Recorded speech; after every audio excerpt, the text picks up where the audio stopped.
Congress party తెలంగాణలో అధికారంలోకి వచ్చిన వెంటనే వెనుకబడిన కులాలకు సంబంధించి బీసీ కులగణన అంశాన్ని అసెంబ్లీలో బిల్లు ప్రవేశపెట్టేలా చేయటం, గౌడ కల్లుగీత కార్మికుల సంక్షేమానికి వివిధ కుల వృత్తుల రక్షణకు ప్రత్యేక నిధులు కేటాయించి కల్లుగీత కార్మికులకు ప్రమాదాలు జరగకుండా సేఫ్టీ మోకులను అందించి భవిష్యత్తులో కుల వృత్తుల రక్షణకు సంక్షేమానికి కట్టుబడి ఉన్న ప్రజాప్రభుత్వాన్ని కల్లుగీత కార్మిక సంఘం అధ్యక్షులు రమణ గారు ఏం చేయటం లేదని నిర్లక్ష్యంగా మాట్లాడటం సరికాదన్నారు.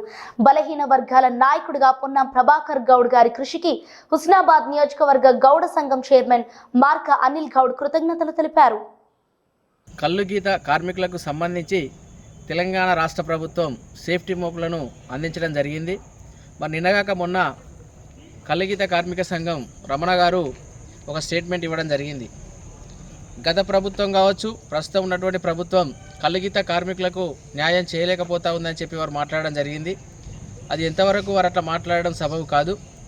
కల్లుగీత కార్మికుల సంక్షేమానికి సంబంధించే ఇవాళ వృత్తిలో భాగంగా ప్రమాదాలకు గురవుతున్నటువంటి కార్మికులు రక్షించబడాలనేటువంటిది ప్రధాన కారణ ఎజెండాతోని గౌరవ బీసీ సంక్షేమ శాఖ మంత్రి గారి కృషితో పొన్నం ప్రభాకర్ అన్న గారు ముందుండి రాష్ట్ర ప్రభుత్వానికి విజ్ఞప్తి చేసి సేఫ్టీ మోకులను మనకు అందించడం జరిగింది.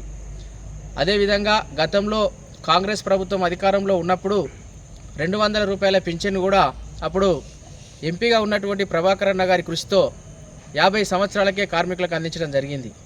అదేవిధంగా అప్పుడు ట్యాడీ కార్పొరేషన్ కూడా ఏర్పాటు చేసింది కాంగ్రెస్ హయాంలోనే. ఆ ట్యాడీ కార్పొరేషన్ ద్వారా నిధులను కూడా లోన్లు కల్లుగీత కార్మికులకు అందించడం జరిగింది. ఇవాళ కార్మికుల పక్షాన రాష్ట్ర ప్రభుత్వం ఉందని చెప్పడానికి ప్రభుత్వం ఏర్పాటైనటువంటి మొదటి సంవత్సరంలోనే రక్షణ కవచాలను ఎటువంటి ప్రమాదాలు జరగకుండా వృత్తి రక్షణలో భాగంగా అందించడం జరిగింది. అదేవిధంగా ఎక్స్గ్రేషియో అందించడానికి కూడా 60 కోట్ల రూపాయల నిధులను కూడా మన ప్రభుత్వం విడుదల చేయడం జరిగింది.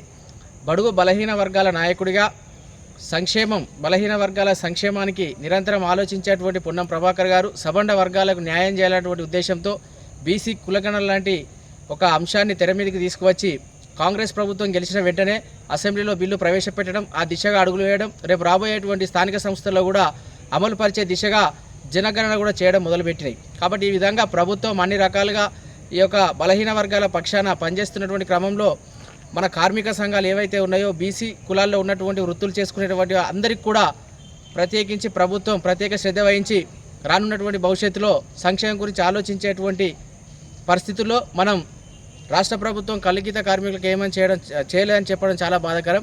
ఖచ్చితంగా కల్లుగీత కార్మికులకు సంబంధించినటువంటి సంక్షేమం విషయంలో ఇప్పుడున్నటువంటి ప్రభుత్వం మనకు తాడి చెట్లు, ఈత చెట్లు, వనాలు పెంచుకోవడానికి కూడా ప్రభుత్వ భూమిని అందించడానికి గౌరవనీయులు ప్రభాకర్ అన్న గారు కూడా ప్రభుత్వంతో మాట్లాడి ఆ దిశగా అడుగులు వేయడం కూడా జరుగుతూ ఉన్నది. అదేవిధంగా ఈ రోడ్ల సైడ్ ఉన్నటువంటి చెట్లను కూడా గతంలో మనకు సేఫ్టీ మోకులు అందించేటువంటి క్రమంలో సీఎం రేవంత్ రెడ్డి గారు కూడా తాటి ఈత వనాలను పెంచాలని చెప్పి అధికారులను కూడా ఆదేశించడం జరిగింది.